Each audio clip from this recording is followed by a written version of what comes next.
अस्सलाम वालेकुम आदाब नाजरीन, मैं मोहम्मद रियाज अहमद। आप मेरे साथ देख रहे हैं ZTV न्यूज़ का ख़बरनामा।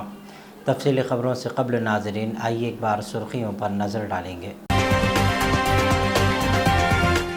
अजमेर शरीफ दरगाह में भी मंदिर के होने का दावा। हिंदू तंजीम ने इस सिलसिले में आर्कियोलॉजिकल सर्वे ऑफ इंडिया से सर्वे का किया मुतालबा।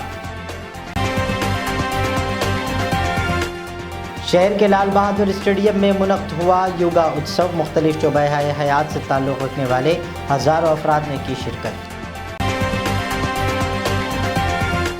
मुल्क को बीजेपी से निजात दिलाने की ज़रूरत है, रियासती वज़ीर लेबर CH मल्ला रेड्डी का बयान।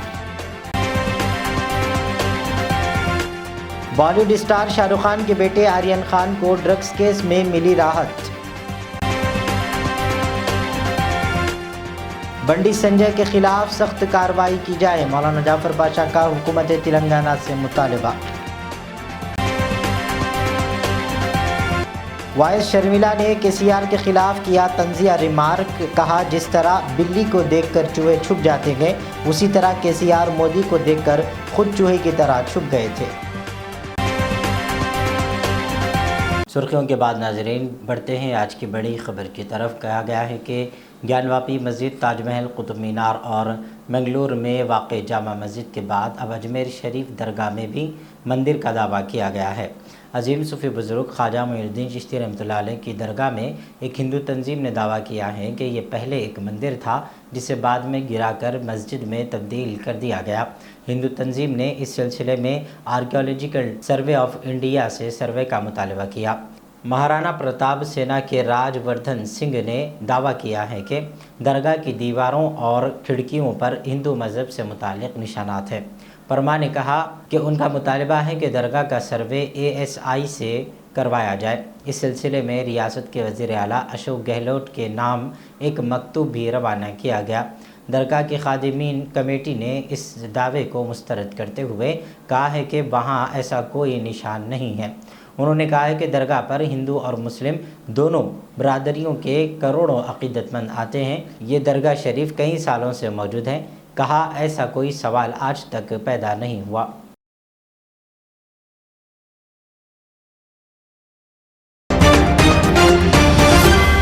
आलमी यौम योगा 21 जून को मुक़र्रर है, जिसके ज़िमन में जुमा के रोज़ शहर के लाल बहादुर स्टेडियम में मुनक़्क़द योगा उत्सव में मुख्तलिफ शोबे हयात से ताल्लुक़ रखने वाले हज़ारों अफराद ने शिरकत की। मरकज़ी वज़ारत आयुष ने हुकूमत तेलंगाना के ताउन व इश्तराक से ये प्रोग्राम मुनक़्क़द किया। रियासती गवर्नर डॉक्टर तमिलिसाई सौंदरराजन और मरकज़ी वज़ीर G किशन रेड्डी के अलावा दीगर मुअज़्ज़ज़ शख्सियात इस योगा उत्सव में शरीक थे।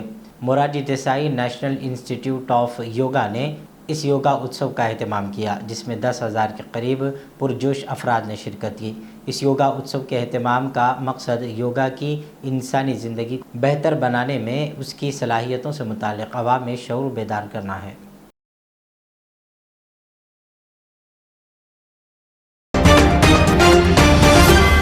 रियासत तेलंगाना के बीजेपी सदर बंडी संजय के मस्जिद मंदिर के नाम पर मुसलमानों के खिलाफ दिए गए नफरत अंगेज़ बयान के खिलाफ रियासत के मुस्लिम सियासी कायदीन व नौजवान की जानिब से बंडी संजय के खिलाफ मुकदमा दर्ज करवाने का सिलसिला जारी है। इसी सिलसिले में मौलाना हुसैनुद्दीन सानी आकिल जाफ़र पाशा अमीर मिल्लत इस्लामिया आंध्र प्रदेश व तेलंगाना ने नमाज जुमा के बाद मीडिया के अहबाब से बात करते हुए कहा कि बंडी संजय पर हुकूमत को सख्त कार्रवाई करनी चाहिए। वाज़ेह रहे कि बंडी संजय ने करीमनगर में मुनक़्क़दा हिंदू एकता यात्रा से खिताब करते हुए कहा था कि मुल्क में कई हज़ारों मंदिरों को तबाह किया गया और मसाजिद बनाई गई। उन्होंने सदर मजलिस इत्तेहादुल मुस्लिमीन बैरिस्टर असदुद्दीन ओवैसी को चैलेंज किया कि वो रियासत में मसाजिद की खुदाई करें और अगर वहाँ नाशे मिली तो उसे मस्जिद करार दिया जाएगा और अगर शिव की मूर्ति मिलने पर उसे हिंदुओं के हवाले कर दें। मौजूदा हालात में हमारे बीजेपी के रियासती सदर जो हाल ही में अभी पैदा हुए हैं और पैदा होती बड़े बड़े बोलने लग गए हैं, याद रखिए ना ये हमारे को नुकसान पहुंचा सकते हैं ना हमारे मसाजिद को। ये पुकारने की एक इनको आदत है और ये पुकारने में अपने आप को महारत रखते हैं, मगर हम हुकूमत से मुतालबा करते हैं कि ये जो हालात ये लोग शहर हैदराबाद में पैदा कर रहे हैं और तेलंगाना में पैदा कर रहे हैं, कभी मसाजिद को निशाना बना रहे हैं, कभी मदारिस को दहशतगर्दी के अड्डे बता रहे हैं। आप ऐसी हुकूमत से हमारी रियासती हुकूमत से हम अपील करते हैं और उनसे हम गुजारिश करते हैं कि वो ऐसे लोगों पर सख्त से सख्त कार्रवाई करें और इनके लिए जो भी मुनासिब इक़दाम आप कर सकते हैं करिए, वरना हैदराबाद के हालात भी ऐसे हो जाएंगे जिससे आपकी भी आने वाली कुर्सी शायद ख़तरे में पड़ जाए इनकी वजह से। इसलिए आपको भी मेरी पर्सनल गुजारिश है हमारे होम मिनिस्टर साहब से कि फौरी एक्शन लीजिए और उनको गिरफ्तार कीजिए, क्योंकि एक मुसलमानों में और गैर मुस्लिमों में एक नफ़रत पैदा करने के इन्हों अमल कर रहे हैं। और आपका ये फरीज़ा बनता है कि हालात को पेश नज़र रखकर इन पर सख्त से सख्त कार्रवाई करें। आज मुल्क के पहले वज़ीर आज़म पंडित जवाहरलाल नेहरू की 58वीं बरसी है। इस मौके पर ऑल इंडिया कांग्रेस कमेटी ने दिल्ली के शांति वन में एक यादगारी प्रोग्राम का इनेकाद किया। कांग्रेस की उबूरी सदर सोनिया गांधी ने इस प्रोग्राम में शिरकत की और पंडित नेहरू की आखिरी आरामगाह पर गुलाह अक़ीदत भी पेश किए। पंडित नेहरू की बरसी के मौके पर कांग्रेस के साबिक़ सदर राहुल गांधी ने भी ख़राज अक़ीदत पेश किया है। उन्होंने ट्विटर पर लिखा, पंडित जवाहरलाल नेहरू के इंतकाल के 58 बरस बाद भी उनके नज़रियात, सियासत और हमारी कौम के लिए उनकी दूरंदेशी इतनी ही मौजू है जितनी वो पहले हुआ करती थी।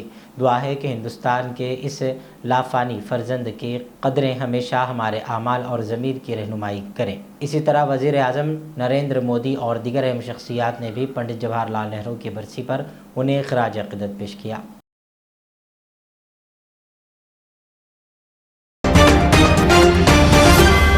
YSR तेलंगाना पार्टी की सदर YS शर्मिला ने तेलंगाना के वज़ीर आला के चंद्रशेखर राव के ख़िलाफ़ तंज़िया रिमार्क करते हुए कहा कि वज़ीर आज़म नरेंद्र मोदी जब रियासत में थे तब जिस तरह बिल्ली को देखकर चूहे छुप जाते हैं, उसी तरह KCR मोदी को देखकर खुद चूहे की तरह छुप गए।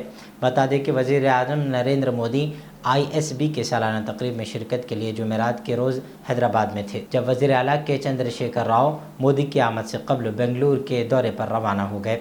आज मीडिया के नुमाइंदों से बातचीत करते हुए YS शर्मिला ने कहा है कि KCR ने धान की खरीदी के मसले पर वज़ीर आज़म नरेंद्र मोदी पर कई इल्ज़ामात आयद किए थे और ये कहा था कि वो मुखालिफ BJP जमातों के साथ मिलकर BJP को शिकस्त देते हुए मोदी को इक़्तिदार से बेदखल कर देंगे।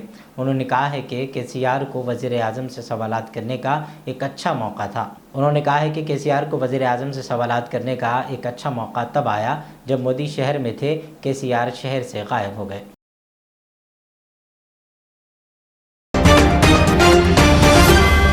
रियासती वज़ीर लेबर CH मल्लारेड्डी ने कहा है कि मुल्क को BJP से निजात दिलाने की ज़रूरत है। आज वरंगल में सहाफ़ियों से बातचीत करते हुए उन्होंने कहा है कि हिंदुस्तान के अवाम पर बरक़ायद इख्तिराई नज़रियात के हामिल KCR की हुक्मरानी के मुंतज़िर हैं। CH मल्लारेड्डी ने भद्राकाली की पूजा करने के बाद कहा उन्होंने के चंद्रशेखर राव को मुल्क के वज़ीर आज़म बनते हुए देखने की दुआ की है। वज़ीर ने कहा है कि मुल्क को BJP तबाह व बर्बाद कर रही है। चोरों की टोली मुल्क की दौलत लूट कर बैरूनी मुल्क में ऐश कर रही है। मुल्क के गरीब आवाम पर महसूलात का बोझ डाला जा रहा है। उन्होंने मज़ीद कहा कि कांग्रेस अपने वजूद के बदतरीन दौर से गुजर रही है। रियासत या मरकज़ में तेलंगाना की हुकूमत बनाने के इम्कानात नहीं के बराबर हैं। मल्लारेड्डी ने कहा है कि दशहरा त्यौहार के बाद सदर TRS के चंद्रशेखर राव मुल्क की सियासत में अहम तब्दीली लाएंगे। उन्होंने तवक्को ज़ाहिर की कि आइंदा इंतखाबात के बाद KCR मुल्क के वज़ीर आज़म के जलील क़द्र ओहदे की जिम्मेदारियाँ संभालेंगे। ఇంత మోసం, ఇంత అన్యాయం, ఇంత మోసం, అబద్ధాల ప్రధాని నేను ఇప్పటిదాకా చూడలేదు. ఆయన తెలంగాణకి ఏమి ఇచ్చాడు చెప్పు? నిన్న ఎయిర్పోర్ట్లోకి వచ్చి చిడతనే ఉన్నాడుగా, కుటుంబ పాలన, ఆ పాలన, ఈ పాలన. అరే బంగారం లెక్క చేసిండు. ఇప్పటిదాకా కాంగ్రెస్ వాడు చేసిండా, BJP వాడు చేసిండా, ఎవడు చేసిండా? ఆవిడ తెలంగాణలో మనకు నీళ్ళు ఇచ్చిండు, ఫిల్టర్ నీళ్ళు ఇచ్చిండు. 12,700 గ్రామాలు ఉంటే, 12,700 గ్రామాలు ఉంటే ప్రతి గ్రామము నర్సరీ పెట్టిండు, ట్యాంకర్ ఇచ్చిండు, ట్రాలీ పెట్టిండు, డంపింగ్ యార్డ్ ఇచ్చిండు, గ్రేవ్ యార్డ్ ఇచ్చిండు, హరితారం ఇచ్చిండు, పింఛన్ ఇచ్చిండు, మా ఇంటికో పింఛన్ ఇచ్చిండు, కళ్యాణ లక్ష్మి ఇచ్చిండు. ఇస్తే ఉస్కు ఖతం కరో, కుటుంబ పాలన ఖతం కరో. ఓర్ని అమ్మో కస.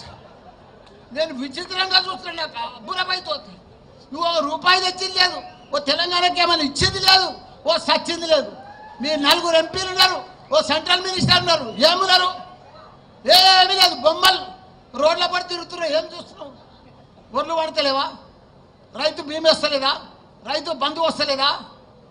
ఆసరా పింఛన్లు వస్తలేవా? ఊళ్ళో పడి తిరిగితే నీళ్ళు వస్తలేవా? అంతకుముందు ఏమి ఇచ్చినావు? నువ్వు వస్తే ఇస్తావు. ఇంకోడు కొత్తవాడు వచ్చినాడు, కొత్త పిచ్చగాడు, వాడు మా రేవంత్ రెడ్డి, వాడు దొంగ.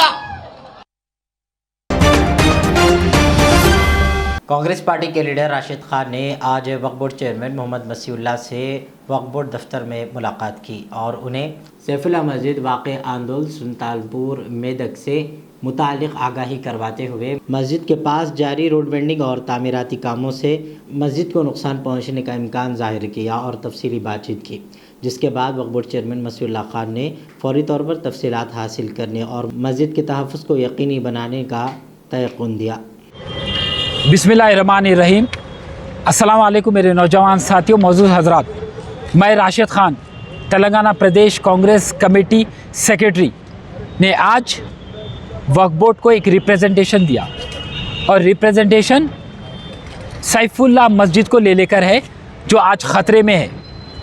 सैफुल्ला मस्जिद जो आंदोल कॉन्स्टिट्यूंसी सुल्तानपुर मेदक डिस्ट्रिक्ट में है, सैफुल्ला मस्जिद के बिल्कुल करीब नेशनल हाईवे का कंस्ट्रक्शन हो रहा है और मस्जिद के आजुक बाजुक नेशनल हाईवे के जानिब से जो घर थे वो मिसमार हो गए और उनको कंपनसेशन भी दे दिया और हमारी मस्जिद अब जो है फिल वक्त वो नेशनल हाईवे के निशाने पर है। और जब मैं यहाँ पर आया तो वक्फ बोर्ड को ये बात का इल्म नहीं था, अब ये वक्फ बोर्ड को ये बात का इल्म हो गया। वक्फ बोर्ड भी तहक़ीक़ात करी, मस्जिद की कमेटी के सदर से राब्ते में आई और मस्जिद की कमेटी के सदर का कहना है कि ये जो मसाजिद का मसला है इसको लेके उनके पास स्टे ऑर्डर है।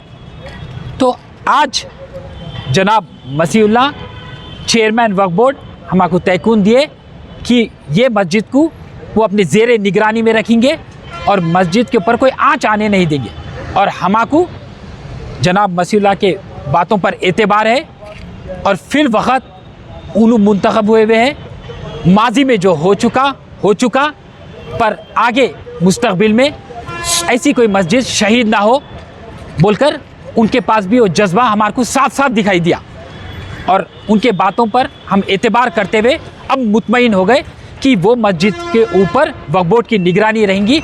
और आप सबसे मैं गुजारिश करता हूँ कि हमारी मस्जिद सैफुल्ला के हक़ में दुआ कीजिए, क्योंकि माजी में कई मसाजिद शहीद हुए और जब एक मसाजिद शहीद होती तो अल्लाह की लानत और अल्लाह का अज़ाब नाजिल होता। तो हमको डर है, खौफ है, इसलिए बोल के ये जज्बे को लेकर हम यहाँ पर रुजू हुए, क्योंकि हर मोमिन का एक फ़र्ज़ बनता कि अपनी मसाजिदों का कि वो हिफाजत करे।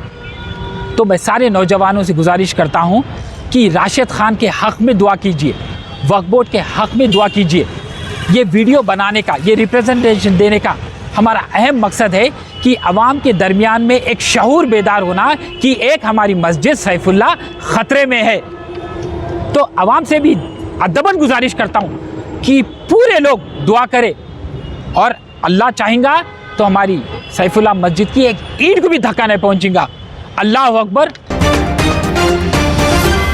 तेलंगाना माइनॉरिटी फाइनेंस कॉरपोरेशन के चेयरमैन मोहम्मद इम्तियाज़ इसाक ने आज नामपल्ली के मजलिसी रुकन असम्बली जाफ़र हुसैन मेराज और मल्लेपल्ली कॉरपोरेटर ज़फ़र खान के साथ टेक की मस्जिद के कंप्यूटर सेंटर का दौरा किया।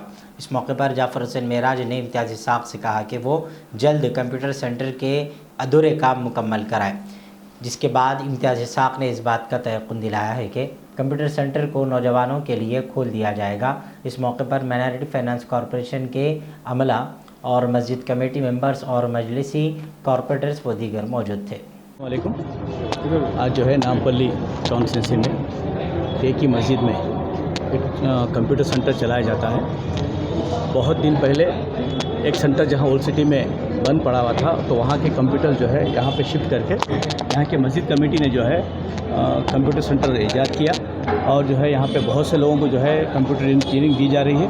कुछ अरसे से 4 महीने से यहाँ पे बंद है। उसकी शुरू करने के लिए एक MLA साहब जाफ़र हुसैन साहब की सदारत में यहाँ पे विज़िट किया गया है।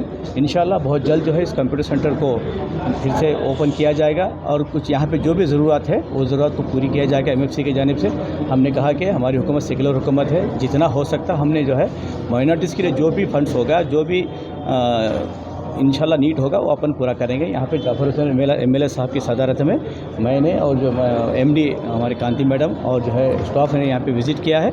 इंशाल्लाह बहुत जल्द इसको कंप्यूटर सेंटर को बहुत जल्द ओपन किया जाएगा। खुदा हाफ़िज़। आज नामपल्ली टेक्की मस्जिद के बाजू में जो तेलंगाना माइनॉरिटी फाइनेंस कॉरपोरेशन की जानिब से जो कंप्यूटर सेंटर चलता था उसका पूरा मुकम्मल रिनोवेशन हुआ, नए कंप्यूटर्स आ गए हैं, सब चीज़ रेडी हो गया है। तो आज नए चेयरमैन जो इम्तियाज़ इसाक़ साहब थे, उन्होंने और MD मैडम और तमाम माइनॉरिटी फाइनेंस कॉरपोरेशन के स्टाफ के साथ में यहाँ पे इंस्पेक्शन और मुआयना किया गया। अल्हम्दुलिल्लाह बहुत जल्द एक आध हफ्ते के अंदर ये कंप्यूटर सेंटर का आगाज़ होगा, इनाग्रेशन होगा। तो मुझे उम्मीद है कि यहाँ के अतराफ़ व अफनाफ के जितने भी नौजवान बच्चे बच्चियाँ हैं इससे भरपूर फ़ायदा उठाएंगे। मैं तमाम कमेटी मेंबर्स का शुक्रिया अदा करना चाहता हूँ। उनकी ताउन की तरफ से ये सेंटर चल रहा है और इंशाअल्लाह ताला आइंदा भी इन लोगों का पूरा सपोर्ट रहेगा और ये सेंटर भरपूर चलेगा। मेरे साथ में हमारे पार्टी के मल्लापल्ली नुमाइंदा कारपोरेटर जनाब ज़फ़र खान साहब मौजूद है, नक़ीब मिल्लत बैरिस्टर असदुद्दीन अवैसी साहब की सदारत में और हबीब मिल्लत जनाब अकबरुद्दीन अवैसी साहब की क़यादत के अंदर हम गवर्नमेंट से जो काम ले सकते हैं, जो स्कीम्स आते हैं उसका भरपूर न सिर्फ फ़ायदा उठाते हैं, उसको अमल करने की पूरी कोशिश करते हैं। बहुत बहुत शुक्रिया। बॉलीवुड स्टार शाहरुख खान के बेटे आर्यन खान को ड्रग्स केस में बड़ी राहत मिली है। नारकोटिक्स कंट्रोल ब्यूरो ने आज NDPS कोर्ट में चार्जशीट दाखिल कर दी है, जिसमें आर्यन खान का नाम नहीं है। ज़राए के मुताबिक आर्यन के ख़िलाफ़ मंशियात केस में कोई शवाहिद दस्तियाब नहीं हुए। चार्जशीट में तहरीर किया गया है कि 6 अफराद के ख़िलाफ़ कोई सबूत नहीं मिले, जिनमें आर्यन खान भी शामिल हैं। बाकी लोगों के ख़िलाफ़ मुकदमा दर्ज कर लिया गया। वाज़ेह रहे कि 2 अक्टूबर 2021 को आर्यन खान समेत जुमला 19 अफराद को मंशियात मामले में गिरफ़्तार किया गया था। इस केस में आर्यन खान को 3 हफ्ते से ज़ायद जेल में गुजारना पड़ा था।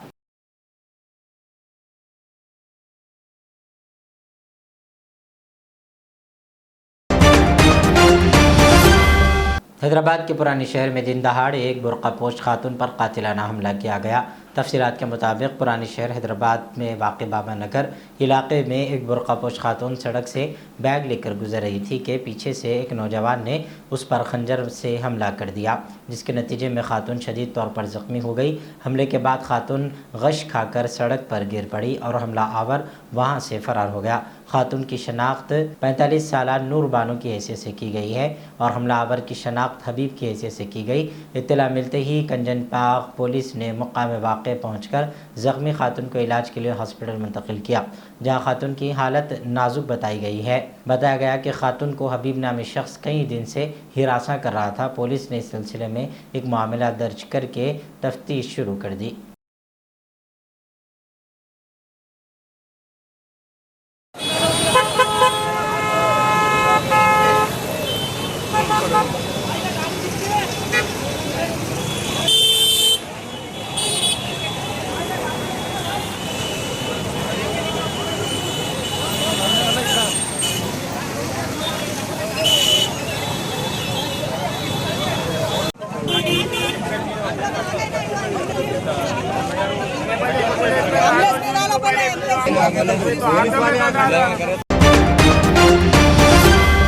भैंसा शहर के मुख्तलिफ महलों के मुस्लिम अफराद को इलाज व मालिजे के लिए हुकूमत तेलंगाना की जानिब से CM रिलीफ फंड्स चेक्स की मंजूरी अमल में लाई गई है, जिसमें मुकामी रुकन असम्बली जी विठल रेड्डी ने अपनी क़ियामगाह वाक़ मौज़ा देगांव में TRS अक़लियती कायदीन, जिनमें अब्दुल अहद सीनियर TRS कायद, अब्दुल वासी रसूल साबिक़ा TRS टाउन यूथ सदर के हवाले करते हुए इस्तिफ़ादा कुनिंदगान तक पहुँचाने की हिदायत दी। इस मौके पर अमीर ख़ान, सैयद जावेद, अब्दुल आदिल के अलावा दीगर TRS अक़लियती कायदीन मौजूद थे।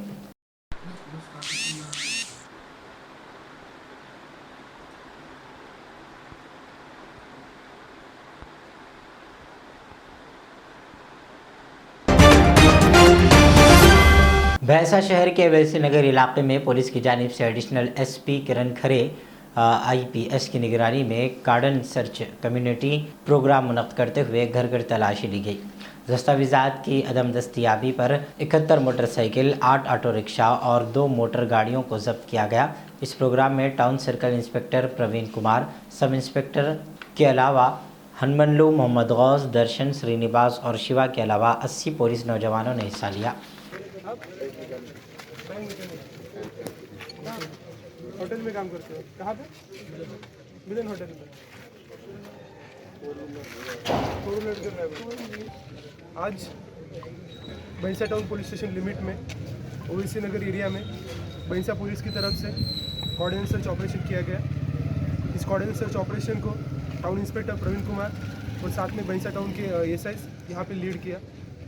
इस कॉर्डिनेट सर्च ऑपरेशन के दौरान हमने जो भी इलीगल चीज़ें हैं जैसे कि गुटखा और साथ में जो भी व्हीकल्स है without number plate, without driving licence, without improper documentation, ऐसे व्हीकल्स पे हमने एक्शन लिया। तो इसी के अंदर आज जो मॉर्निंग में कॉर्डिनेट सर्च ऑपरेशन हुआ, इसके अंदर टोटल 85 व्हीकल्स यहाँ पे सीज़ किए। इसमें से टोटल 8 ऑटोज़ हैं, 75 टू व्हीलर्स है और 2 4 व्हीलर है।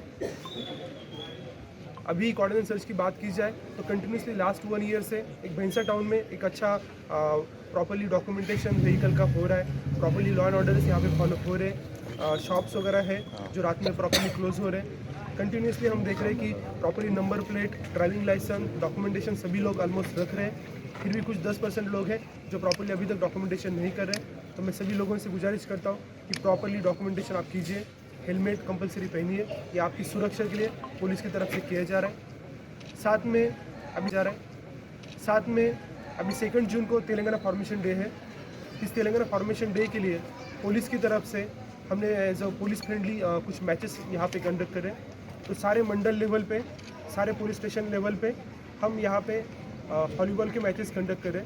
तो जो भी इंटरेस्टेड लोग होंगे, जो भी इंटरेस्टेड टीम्स होंगे, आप पुलिस स्टेशन में आके अपना नाम रजिस्टर करना है। उसके बाद में विदिन 2-3 डेज़ पुलिस की तरफ से वॉलीबॉल मैचेस कंडक्ट किए जाएंगे। मंडल लेवल पे जो भी बेस्ट टीम रहेगा, उस बेस्ट टीम को हम डिस्ट्रिक्ट लेवल पे वहाँ पे भेजेंगे। डिस्ट्रिक्ट लेवल पे एक स्पोर्ट्स मीट होने वाला है। उस स्पोर्ट्स मीट में हर एक मंडल लेवल से एक वॉलीबॉल मैच का एक टीम रिप्रेजेंट किया जाएगा और उनको प्राइजेस भी दिए जाएंगे। इसका मकसद ये है कि ताकि सभी एक पुलिस का और सोसाइटी का एक बॉन्डिंग अच्छे से बढ़े, एक प्रॉपरली कोऑपरेशन का बढ़े और साथ में जो भी एक टैलेंट है, यूथ है, और या स्पोर्ट्स में हो या किसी और चीज़ में हो, उसकी तरफ से हम उसको बढ़ावा दें। आज भी हम सिर्फ स्पोर्ट्स में नहीं तो कंटिन्यूसली पुलिस कांस्टेबल ट्रेनिंग अभी निर्मल में पूरे लोगों के लिए की जा रही है। इसमें अराउंड 250-300 लोगों को ट्रेनिंग दिया जा रहा है जो पूरे निर्मल डिस्ट्रिक्ट में है। स्पेसिफिकली भैंसा टाउन में जो भी हिंदू मुस्लिम का इशू होता आ रहा है, जो भी लोग पीछे पड़े हुए हैं, ऐसे लोगों को हम सपोर्ट करते हुए पुलिस की तरफ से एक कांस्टेबल ट्रेनिंग का प्रोग्राम किया जा रहा है। और साथ में इसके आगे भी कंटिन्यूसली पुलिस की तरफ से कम्युनिटी पुलिसिंग के तौर पे हम और भी एक्शन लेते जाएंगे। तो मैं फिर से एक बार गुजारिश करता हूँ कि जो भी पुलिस की इनिशिएटिव है, सभी लोग उसमें पार्टिसिपेट करें। Thank you. तफसीली खबरों के बाद नाजरीन आखिर में फिर एक और बार सुर्खियों पर नज़र डालते हैं। अजमेर शरीफ दरगाह में भी मंदिर के होने का दावा। हिंदू तंजीम ने इस सिलसिले में आर्कियोलॉजिकल सर्वे ऑफ इंडिया से सर्वे का किया मुतालबा। शहर के लाल बहादुर स्टेडियम में मुनक़्क़द हुआ योगा उत्सव। मुख्तलिफ शोबे हयात से ताल्लुक़ रखने वाले हज़ारों अफराद ने की शिरकत। मुल्क को बीजेपी से निजात दिलाने की ज़रूरत है, रियासती वज़ीर लेबर CH मल्ला रेड्डी का बयान। बॉलीवुड स्टार शाहरुख खान के बेटे आर्यन खान को ड्रग्स केस में मिली राहत। बंडी संजय के खिलाफ सख्त कार्रवाई की जाए, मौलाना जाफर पाशा का हुकूमत तेलंगाना से मुतालबा। वाइस शर्मिला ने KCR के खिलाफ किया तंजिया रिमार्क। कहा, जिस तरह बिल्ली को देखकर चूहे छुप जाते हैं, उसी तरह KCR मोदी को देखकर खुद चूहे की तरह छुप गए थे। सुर्खियों के बाद नाजरीन, जेड चैनल को इजाज़त दें। सब्सक्राइब करें हमारे चैनल को YouTube पर और ज़रूर हमारे चैनल को फेसबुक पर लाइक और शेयर करें। अल्लाह हाफ़िज़। रियाज इस्लामिक स्कूल तालीमी मैदान में एक नया इनकलाब। इस्लामिक और मॉडर्न एजुकेशन की अजीम दरसगाह 23 साल तजुर्बे के बाद तलबा और तालिबात के लिए रियाज इस्लामिक स्कूल पेश करता है हिफ्ज़ कुरान, नाज़िरा कुरान क़ायदे के अलावा नर्सरी ता 10वीं जमात तक की तालीम का बेहतरीन नज़्म। बच्चों के लिए हॉस्टल की सहूलत, मुस्तहिक़ तलबा के लिए खुसूसी रियायत, तलबा और तालिबात के लिए अलहदा क्लासेस के माकूल नज़्म, खुसूसी computer classes, hardware and software training, बच्चों में तहरीर और तकरीरी सलाहियतों को उजागर करने के लिए हफ्तावारी प्रोग्राम, काबिल और मुशफ़िक़ असातिज़ा इकराम की निगरानी में बेहतरीन तालीम नज़्म। सुबह 8 बजे तक शाम 4:30 बजे दाखिले जारी हैं, उजलत कीजिए। Riaz Islamic school, opposite lane, new SR petrol pump, Vattepally, Hyderabad. HKJN furniture अब एक और नए ब्रांच के साथ Farid complex, Shastripuram, Owaisi hills line पर। याद रहे, 40 साल से फर्नीचर की दुनिया में भरोसे का एक नाम HKJN फर्नीचर। हमारे यहाँ नए डिजाइन्स का नया कलेक्शन मौजूद रहता है।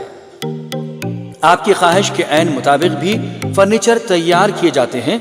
आली जनाब मोहम्मद नसीर चिश्ती साहब की जानिब से यतीम और गरीब बच्चों के फर्नीचर के लिए खुसूसी discount package. HKJN manufacturing showroom, हमारा पता Farid complex, Shastripuram, Owaisi hills line, Hyderabad. HKJN furniture.